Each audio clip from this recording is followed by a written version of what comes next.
नमस्कार, मैं ज्योति श्रीवास्तव। आप देख रहे हैं सी न्यूज भारत। मुरादाबाद विधानसभा क्षेत्र से लगातार 3 बार विधायक चुने गए नवाब जान ने कार्यकर्ताओं से 2027 विधानसभा चुनाव की तैयारियों में जुटने का आह्वान किया है। उन्होंने गांव-गांव और बूथ स्तर तक पार्टी की नीतियों और उपलब्धियों को पहुंचाने की अपील की है। मुरादाबाद विधानसभा सीट से लगातार 3 बार जनता का विश्वास जीतने वाले विधायक नवाब जान क्षेत्र में अपनी सक्रियता, जनता से सीधे संवाद और जनहित के मुद्दों को लेकर लगातार चर्चा में रहते हैं। समर्थकों का कहना है कि उन्होंने क्षेत्र के विकास और आम लोगों की समस्याओं के समाधान के लिए निरंतर प्रयास किए हैं, जिसके चलते जनता का विश्वास उन पर लगातार बना है।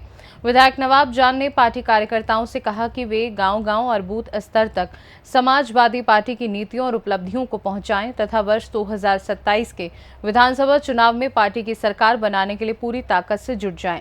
उन्होंने कहा कि वर्ष 2024 के लोकसभा चुनाव में समाजवादी पार्टी को मिला समर्थन ऐतिहासिक रहा और ये जनता के विश्वास तथा पार्टी अध्यक्ष अखिलेश यादव की नीतियों का परिणाम है।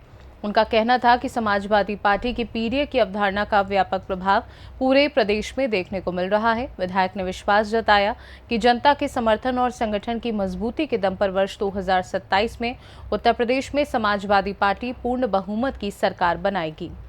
सी न्यूज भारत की टीम आज मौजूद है विधानसभा 26 से लगातार 3 बार जनता का विश्वास जीतकर प्रतिनिधित्व कर रहे विधायक नवाब जान क्षेत्र में अपनी सक्रियता और जनता से सीधा संवाद और जनहित के मुद्दों को मजबूती से उठाने के लिए जाने जाते हैं। इनसे हम सीधी बात करते हैं। विधायक जी, आपने अपना राजनीति सफर कहां से शुरू किया है? जी, स्वागत है आपका हमारे सी न्यूज भारत न्यूज चैनल में। धन्यवाद, आपका भी बहुत बहुत धन्यवाद कि आपने आकर हमारे बीच में आए, उसके लिए आपका आभार। सर, आपका राजनीतिक करियर कहां से शुरू हुआ? देखिए, मेरा राजनीतिक करियर सन 88 से प्रारंभ हुआ। सबसे पहले मैं नगर पालिका परिषद ठाकुरवाड़ा का सभासद निर्वाचित हुआ और 2006 में मेरी पत्नी शाइस्ता बेगम नगर पालिका परिषद ठाकुरवाड़ा की चेयरपर्सन बनी। 2012 में मैं कांग्रेस के टिकट पे विधानसभा का चुनाव लड़ा, सफलता नहीं मिल पाई। 2012 में मैं फिर नगर पालिका परिषद का स्वयं चुनाव लड़ा और विजय हुआ। 2014 में लोकसभा चुनाव के बाद ठाकुरवाड़ा विधानसभा का पद रिक्त हो गया था। जो यहाँ के माननीय विधायक थे वो सांसद बन गए थे। 2014 में समाजवादी पार्टी ने मुझ पर भरोसा किया और मुझे अपना आदरणीय अखिलेश यादव जी ने अपना आशीर्वाद दिया। उस समय स्वर्गीय नेता मुलायम सिंह यादव जी भी थे। दोनों के आशीर्वाद से मुझे समाजवादी पार्टी का ठाकुरवाड़ा विधानसभा से उपचुनाव में टिकट मिला। 1,11,000 मुझे मत प्राप्त हुए और मैं 27,000 मतों से विजयी हुआ। विधानसभा का जो मेरा कार्यकाल है वो यहाँ से प्रारंभ हुआ। 2.5 साल का मुझे सरकार का कार्यकाल मिला। यहाँ की जो विकास की स्थिति थी बहुत खराब थी, बहुत दयनीय थी। सड़कों के नाम पर मात्र गड्ढे थे, चाहे रतनपुरा, ठाकुरवाड़ा, करणपुर काठ मार्ग हो, चाहे ठाकुरवाड़ा डिलारी मार्ग हो, चाहे सूर्यनगर डिलारी मार्ग हो, चाहे बुरहानपुर अलीगंज मार्ग हो, चाहे गणेशपुर धौलपुरी भगतपुर मार्ग हो, चाहे दलपतपुर अलीगंज मार्ग हो, कोई मार्ग ऐसा नहीं था जिससे नागरिकों का आवागमन सुचारू रूप से हो सके। मेरी प्राथमिकता थी, मैंने अपने नेता आदरणीय अखिलेश यादव जी को अपने क्षेत्र की स्थिति से अवगत कराया और उन्होंने 2.5 साल के अंतराल में ही सारी सड़कों को हॉट मिक्स बनाने का काम किया। ठाकुरवाड़ा शिक्षा के क्षेत्र से भी बहुत अछूता था। मैंने आदरणीय अखिलेश यादव जी को बताया कि मेरा मकसद लोगों की तरक्की जब भी संभव है जब शिक्षा होगी, शिक्षा सस्ती हो, अच्छी हो। इसी उद्देश्य से मैंने यहाँ राजकीय पॉलिटेक्निक कॉलेज, ITI कॉलेज, राजकीय डिग्री कॉलेज और कई गवर्नमेंट के इंटर कॉलेज बनाने का काम किया। जिसमें आज बच्चे शिक्षा ग्रहण कर रहे हैं। बिजली के क्षेत्र में बहुत से गांवों में ट्रांसफार्मरों की कमी थी। कुछ 2.5 साल के कार्यकाल में भी मैंने हजारों ट्रांसफार्मर लगवाने का काम किया। यह सबसे बड़ी और समस्या थी बरसात के मौसम पर, क्योंकि कई नदियों से घिरा हुआ है मेरी विधानसभा। एक तरफ रामगंगा पीका नदी है और एक तरफ ढेला कुड़का नदी है। लोगों को बरसात में बहुत परेशानी का सामना करना पड़ता था।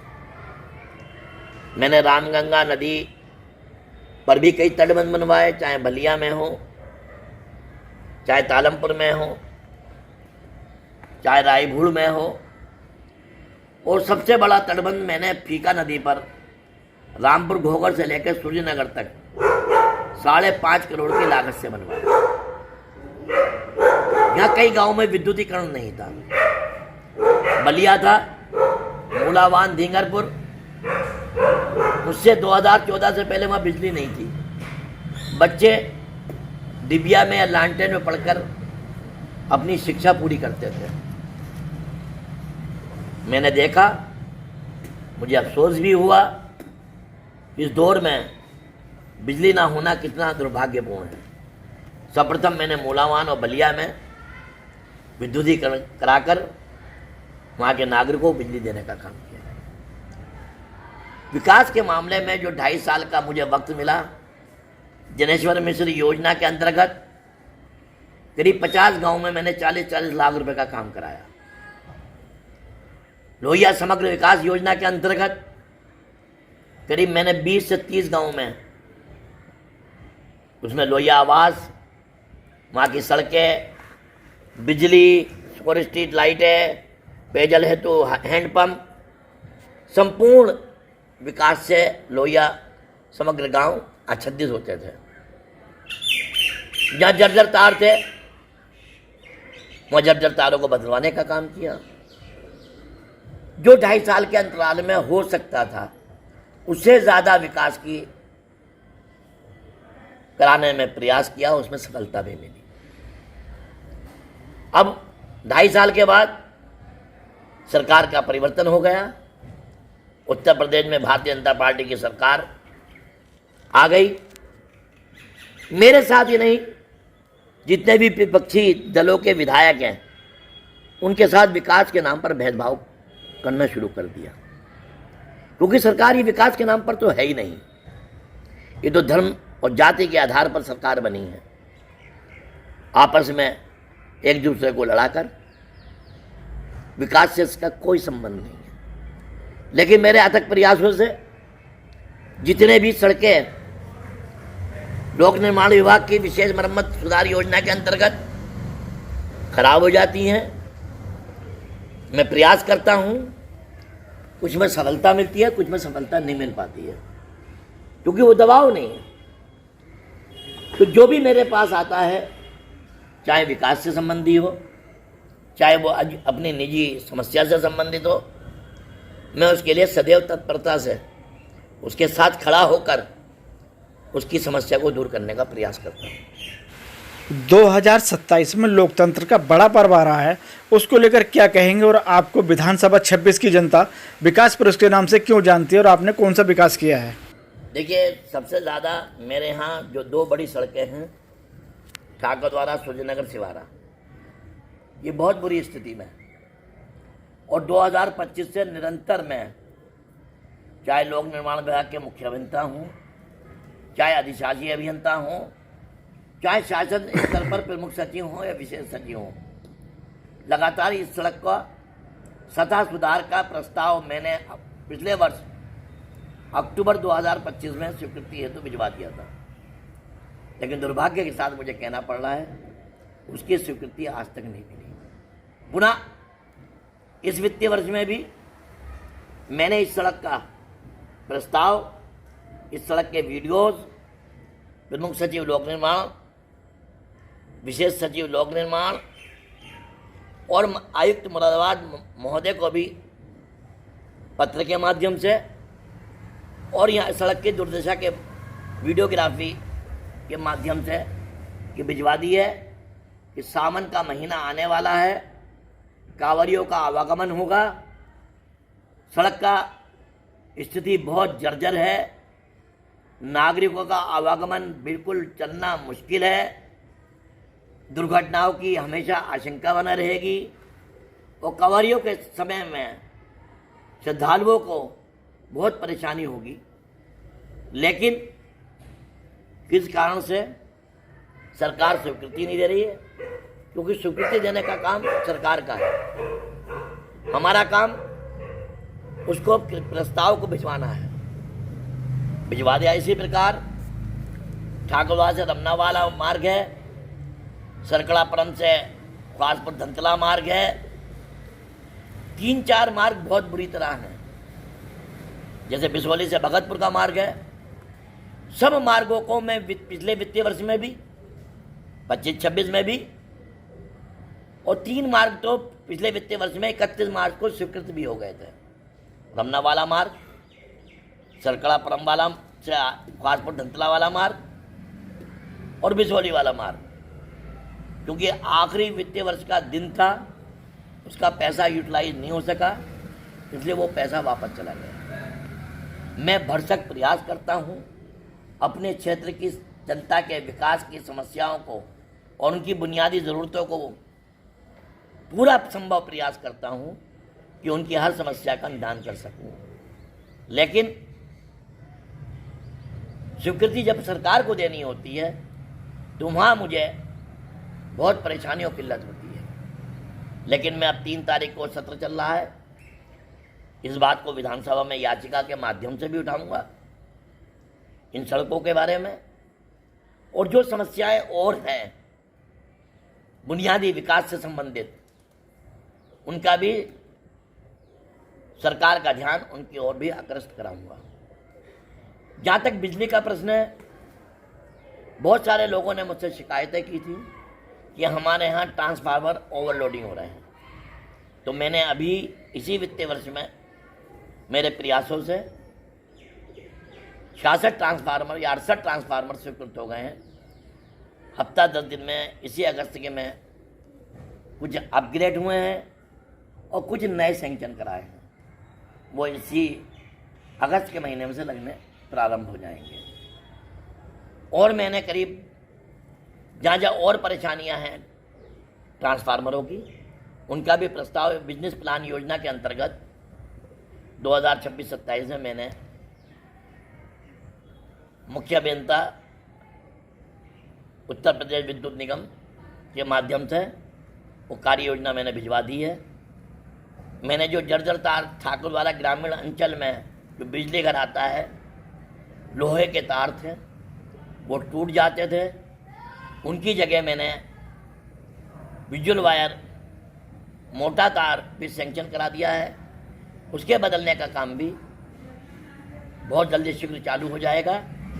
और जिस जिस क्षेत्र में ये परेशानी थी, उस क्षेत्र की परेशानी बिजली की पूर्ण रूप से तो नहीं, लेकिन काफ़ी हद तक उन्हें सुचारू रूप से विद्युत आपूर्ति होती रहेगी। जिस तरह से मंडल आयुक्त ने जौहर यूनिवर्सिटी के 38 भवनों के ध्वस्तीकरण को लेकर रोक लगा दी है और आपने भी जगह जगह ज्ञापन सौंपे हैं, और जंतर मंतर के प्रोटेक्ट्स को लेकर छात्रों की जीत हुई है, उसको लेकर के क्या कहेंगे आप? जौहर यूनिवर्सिटी शिक्षा का मंदिर है, मेरा भी और मेरी पार्टी का भी। हमारे द्वारा ठाकुरद्वारा में उपजिलाधिकारी के माध्यम से हमने राज्यपाल महोदया को मेरे पुत्र अब्दाल खान ने ज्ञापन दिया। मैंने स्वयं आयुक्त मुरादाबाद मंडल मुरादाबाद को अपने समस्त साथी विधायकों के साथ, पार्टी के जिलाध्यक्ष और अनेक साथियों के साथ उन्हें भी ज्ञापन दिया। उसके बाद मेरे नेता आदरणीय अखिलेश यादव ने जौहर यूनिवर्सिटी के संबंध में एक प्रतिनिधिमंडल का गठन किया, जिसका मैं भी सदस्य था। हम रामपुर गए, 49 सदस्यीय प्रतिनिधिमंडल था। हमारे नेता आदरणीय माता प्रसाद पांडे जी के नेतृत्व में हमने यूनिवर्सिटी के छात्रों का हौसला बढ़ाया, जाकर यूनिवर्सिटी को देखा।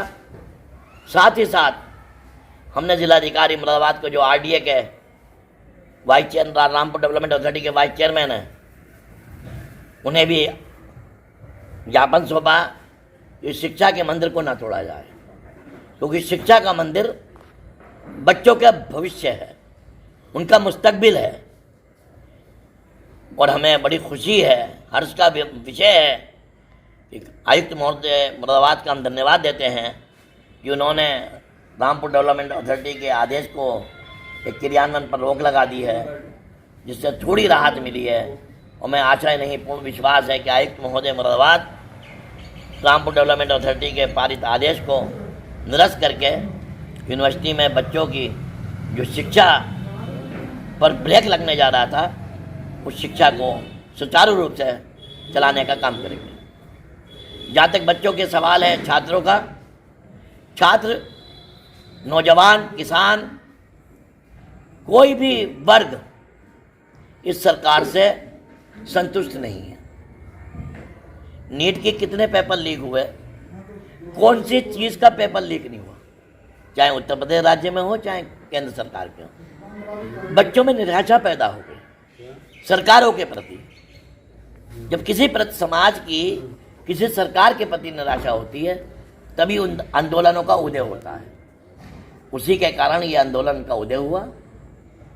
छात्रों ने अपनी मांगों के समर्थन में, जो 20 बच्चे नीट के पेपर से दुखी होकर अपने जीवन को समाप्त कर दिया था, बलिदान दे दिया था, उन्हीं के बलिदान के फलस्वरूप छात्रों ने प्रोटेस्ट किया। समाजवादी पार्टी और इंडिया गठबंधन ने छात्रों के समर्थन किया, जिसका नतीजा हुआ कि सरकार को झुकना पड़ा। और सरकार ने साफ मन से तो फैसला नहीं किया, अधूरे मन से किया, क्योंकि बहुत सारे बच्चों को अब भी किल्लत आ रही है। जो बच्चों के खिलाफ मुकदमे कायम हो गए हैं। अब प्रोटेस्ट में बच्चों के साथ साथ आम जनमानस की भागीदारी भी हो गई थी। तो हमारी मांग है सरकार से कि छात्रों से जो आपने वादा किया है, उस वादे को पूर्ण किया जाए। जो भी प्रोटेस्टर हैं, चाहे वो छात्र हों या छात्र ना हो, नागरिक हों देश के, वो भी तो देश के नागरिक हैं, उनके खिलाफ जितने भी झूठे मुकदमे हैं वो वापस ले जाए। जिन छात्रों ने अपना बलिदान दिया नीट की परीक्षा को लेकर, उन्हें 1-1 करोड़ का मुआवजा दिया जाए। और जितने मुकदमे दर्ज हैं उन्हें वापस लिया जाए। और प्रधान का इस्तीफा छात्रों की जीत है। मैं छात्रों के इस एकता को सलाम करता हूं और उनके संगठन को बधाई देता हूं। और मैं ये बात दावे से कह सकता हूं कि मेरे नेता आदरणीय अखिलेश यादव पीडीए के नारे को लेकर जो हम साथ मजबूती से साथ चल रहे हैं, हमें आशा नहीं, पूर्ण विश्वास है कि 2027 में समाजवादी पार्टी की पूर्ण बहुमत की नहीं, 2/3 बहुमत की सरकार बनेगी और अखिलेश यादव उत्तर प्रदेश के मुख्यमंत्री बनेंगे। यह थे हमारे साथ विधायक, जिनसे हमने सीधी बात की, और इन्होंने जो है सभी छात्रों को बधाई देकर कहा है कि आने वाली 2027 में समाजवादी पार्टी पूर्ण बहुमत के साथ अपनी सरकार बनाएगी। मैं अपने सहयोगी के साथ जाबिर हुसैन, सी न्यूज़ भारत, मुरादाबाद देहात। विधायक नवाब जान ने कार्यकर्ताओं से संगठन को बूथ स्तर तक मजबूत करने और जनता के बीच लगातार सक्रिय रहने का आह्वान किया। अब आगामी विधानसभा चुनाव को लेकर प्रदेश की राजनीतिक गतिविधियां और तेज होने की संभावना है। खास रिपोर्ट में फिलहाल के लिए इतना ही। बने रहिए सी न्यूज़ भारत के साथ। हर खबर आपके साथ, आपके हाथ।